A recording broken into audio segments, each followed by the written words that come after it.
Hello दोस्तों, स्वागत है आपके अपने YouTube channel GS coaching point पे। दोस्तों, आज मैं भूगोल टॉप 20 क्वेश्चंस के साथ हूँ। दोस्तों, ये ऐसे क्वेश्चंस हैं जो किसी न किसी एग्ज़ाम में पूछे गए हैं और आगे भी पूछे जाने की संभावना है। तो दोस्तों, इस वीडियो को अंत तक ज़रूर देखिएगा। और हाँ, अभी तक मेरे चैनल को सब्सक्राइब नहीं किए हैं तो आप सब्सक्राइब कर लें और बेल आइकन की घंटी ज़रूर प्रेस करें ताकि अगले वीडियो का नोटिफिकेशन आप तक पहुँचता रहे। तो दोस्तों, लेते हैं क्वेश्चन नंबर 1 को। क्वेश्चन है, धारवाड़ क्रम की चट्टान भारत के किस राज्य में पाई जाती है? इसका आंसर कीजिए आप लोग। उम्मीद है आप लोग इसका आंसर कर चुके होंगे। इसका सही ऑप्शन है बी, कर्नाटक। जी हाँ, धारवाड़ क्रम की चट्टान जो है कर्नाटक और आंध्र प्रदेश के अरावली पर्वत के आसपास पाई जाती है। जी हाँ, अरावली पर्वत के आसपास पाई जाती है। जानकारी के लिए बता दें कि धारवाड़ क्रम की चट्टान जो है भारत के लिए बहुत ही समृद्ध चट्टान है, क्योंकि इसी चट्टान से सोना, एल्युमिनियम, टंगस्टन, लोहा, क्रोमियम इत्यादि का क्या होता है, उत्पादन होता है। दोस्तों, आर्कियन क्रम की चट्टान के बाद, हाँ, आर्कियन क्रम की चट्टान के बाद जिस क्रम की चट्टान की उत्पत्ति हुई उसका नाम है धारवाड़ क्रम की चट्टान। तो लेते हैं अगले क्वेश्चन को। अगला क्वेश्चन है दोस्तों, गोंडवाना क्रम की चट्टान भारत के किस नदी घाटी में नहीं है? बहुत इंपॉर्टेंट है, ध्यान से देखिए आप लोग। गोंडवाना क्रम की चट्टान भारत की किस नदी घाटी में नहीं है? गोदावरी, कृष्णा, कावेरी और दामोदर। तो इसका आंसर कीजिए आप लोग। गोंडवाना क्रम की चट्टान। उम्मीद है आप लोग इसका आंसर कर चुके होंगे। जी हाँ, इसका सही ऑप्शन है सी, कावेरी। जी हाँ, कावेरी नदी घाटी में गोंडवाना क्रम की चट्टान का विस्तार नहीं है, जबकि दामोदर, गोदावरी और कृष्णा, जी हाँ, गोदावरी, कृष्णा और दामोदर, इन नदी घाटियों में गोंडवाना क्रम की चट्टान पाई जाती है, जबकि कावेरी नदी घाटी इसमें नहीं आता है। हाँ, जानकारी के लिए बता दें कि गोंडवाना क्रम की चट्टान जो है भारत में कोयला उत्पादन के लिए प्रसिद्ध है। जी हाँ, भारत में कोयला उत्पादन के लिए प्रसिद्ध जो चट्टान है उसका नाम है गोंडवाना क्रम की चट्टान। और ख़ास बात यह है कि भारत में जो कोयला की प्राप्ति होती है वह द्वितीय कोटि की कोयला होती है, जिसे हम कहते हैं क्या, विट्टू-वीनस। जी हाँ, विट्टू-वीनस, विट्टू-वीनस किस्म की कोयले की प्राप्ति होती है जी, विट्टू-वीनस। और जो उच्च कोटि की कोयला होती है उसे हम कहते हैं एंथ्रेसाइट, एंथ्रेसाइट। तो दोस्तों, एंथ्रेसाइट कोयला जो है 1% मात्र पाया जाता है भारत में, वो भी कारगिल के क्षेत्र में। जी हाँ, जम्मू कश्मीर के कारगिल के क्षेत्र में एंथ्रेसाइट कोयला थोड़ा बहुत यानी 1% लगभग पाया जाता है।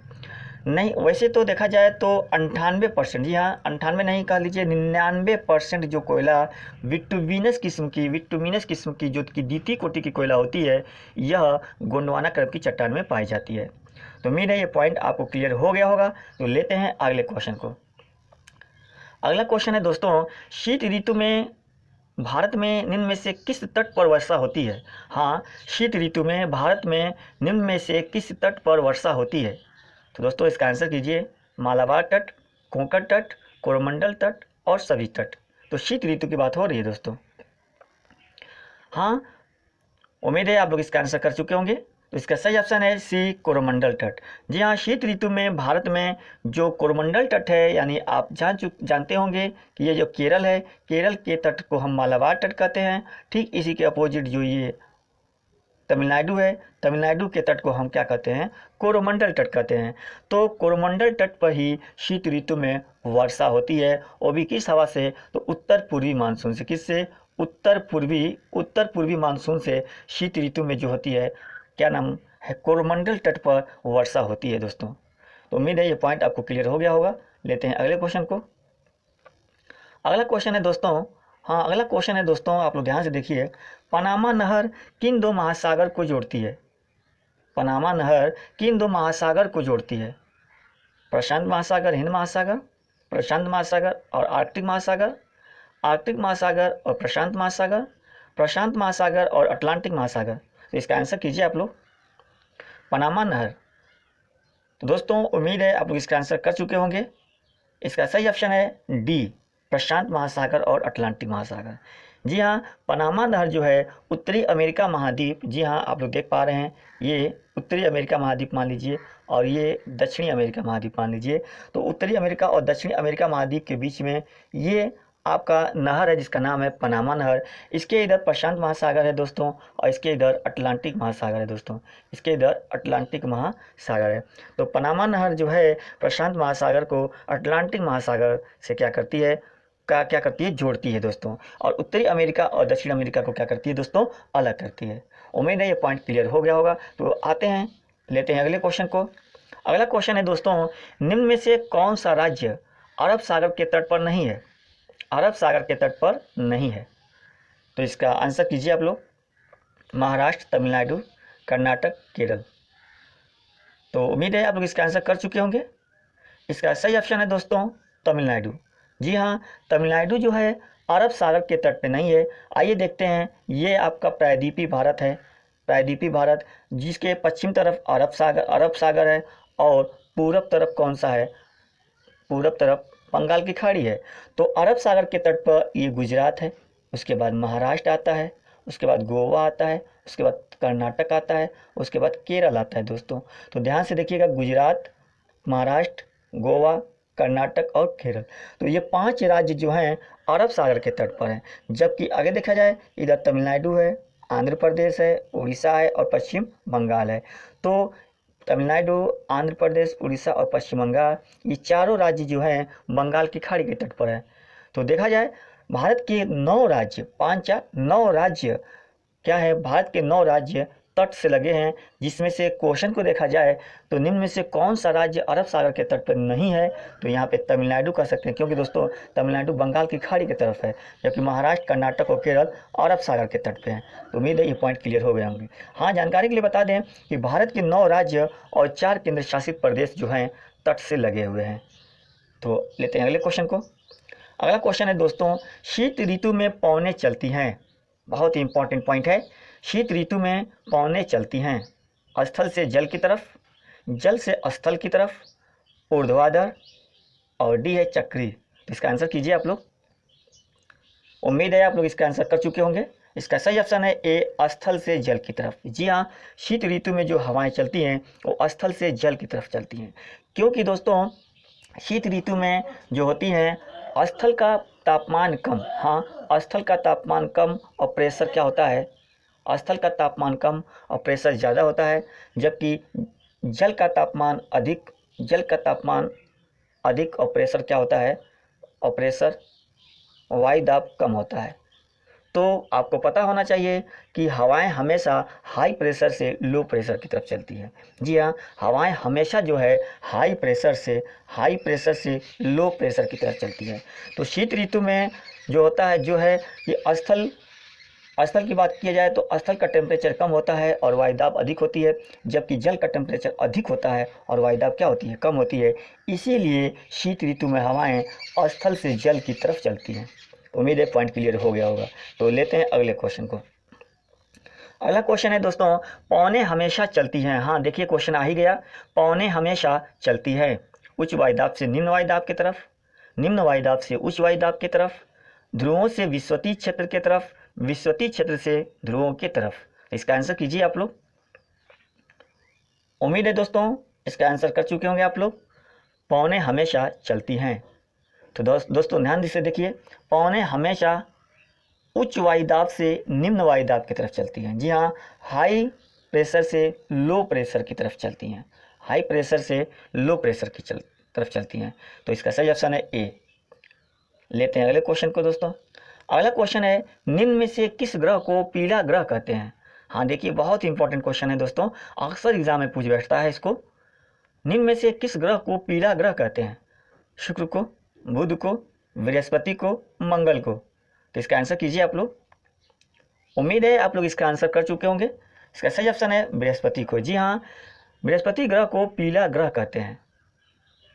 शुक्र को देखा जाए तो शुक्र को चमकीला ग्रह कहते हैं, चमकीला ग्रह कहते हैं। और मंगल को देखा जाए तो मंगल को क्या कहते हैं, लाल ग्रह कहते हैं, इसको चमकीला ग्रह कहते हैं। जी हाँ, पूरे सौरमंडल का एकमात्र ऐसा ग्रह शुक्र है जिसे भोर का तारा, सांझ का तारा और चमकीला और सबसे गर्म ग्रह कहते हैं।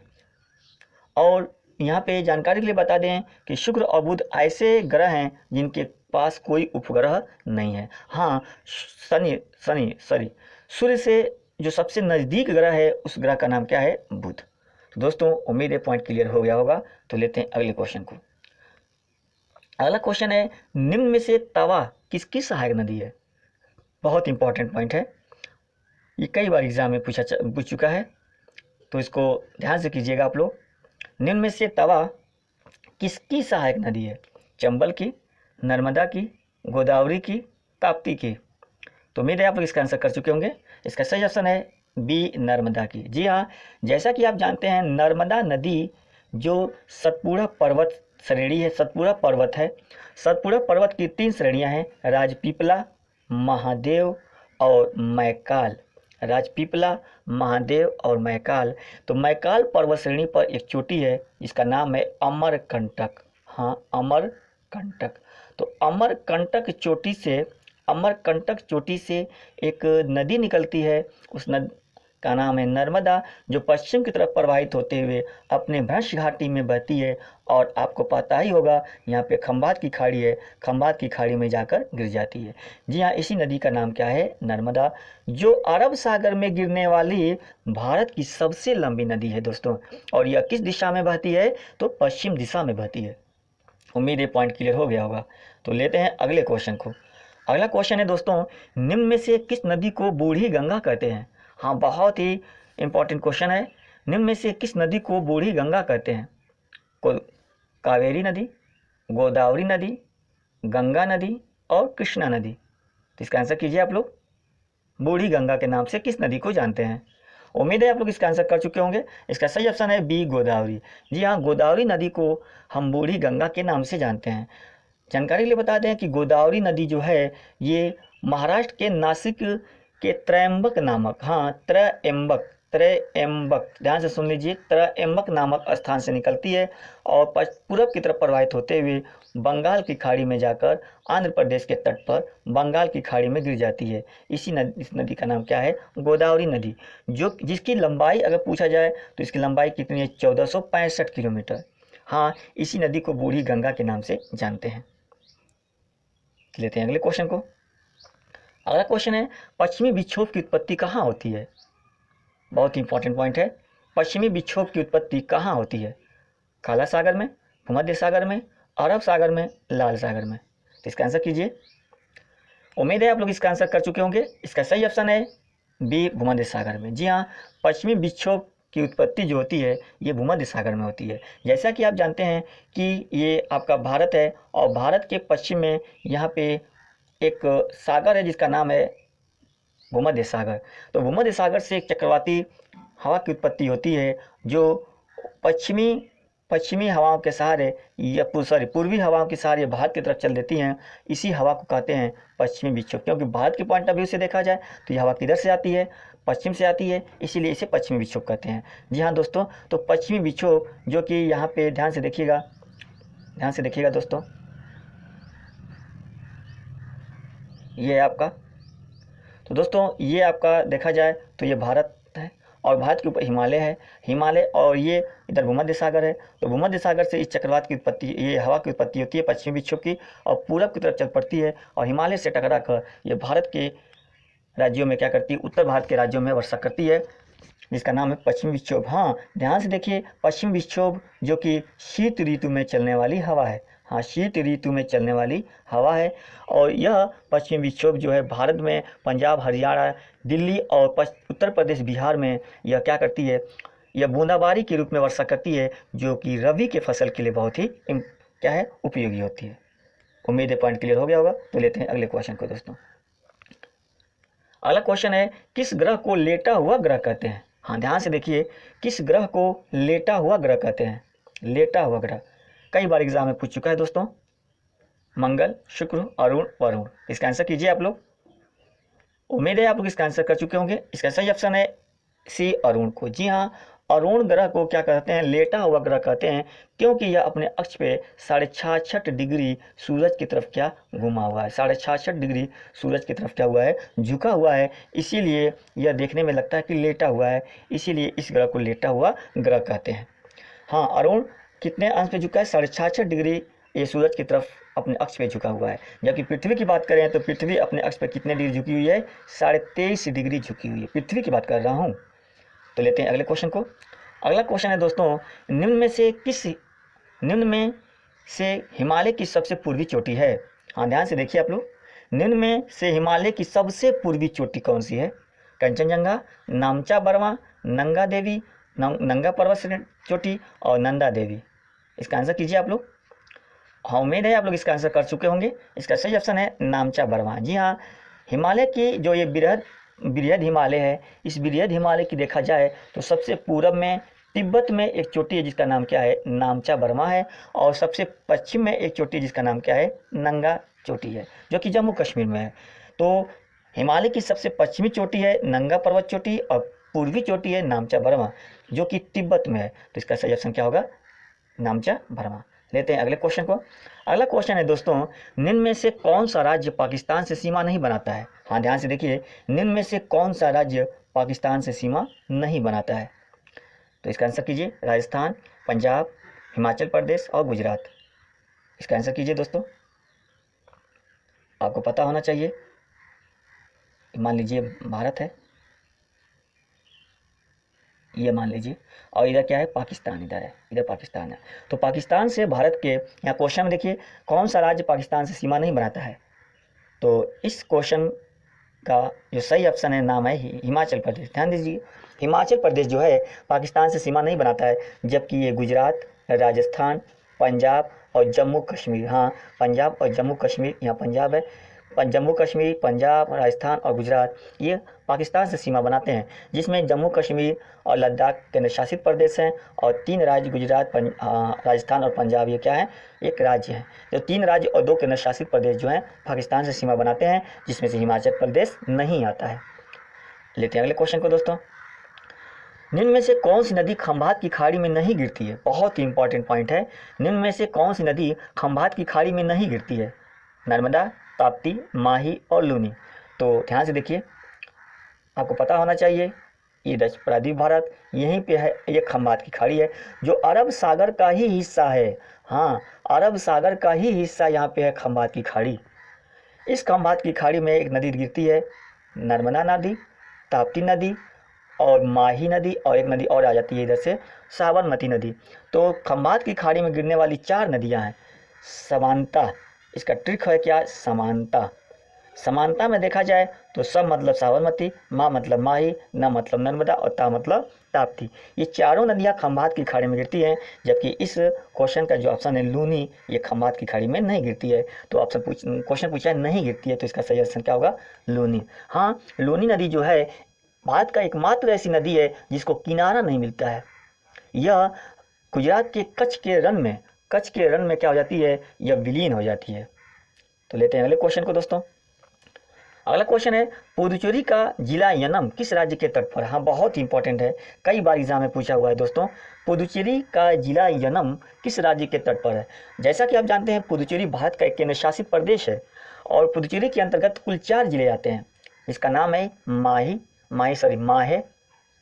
हाँ माहे नदी है दोस्तों। तो माही, ध्यान से देखिए दोस्तों, यहाँ पे माहे और माही, तो माही नदी है दोस्तों, और माहे पुदुचेरी का क्या है, एक जिला है। तो माहे, कराईकल, पांडिचेरी और यनम, ये 4 जो है पुदुचेरी के जिले हैं। माहे जिला जो है केरल के तट पर है। तो क्लियर तो हो गया होगा, यहाँ पे ध्यान से देखिएगा। माहे जिला जो है केरल के तट पर है। कराईकल जिला जो है, कराईकल और पांडिचेरी ये तमिलनाडु के तट पर है। जबकि क्वेश्चन पूछा यनम किस राज्य के तट पर है, तो इसका सही ऑप्शन क्या होगा, आंध्र प्रदेश। जी हाँ, यनम जो है आंध्र प्रदेश के तट पर है। यनम किसके तट पर है, आंध्र प्रदेश के तट पर है। तो पुदुचेरी के 4 जिले कितने राज्यों में फैले हुए हैं, 3 राज्यों में। तो एकमात्र केंद्र शासित प्रदेश पुदुचेरी जो है भारत के 3 राज्यों में इसका विस्तार है।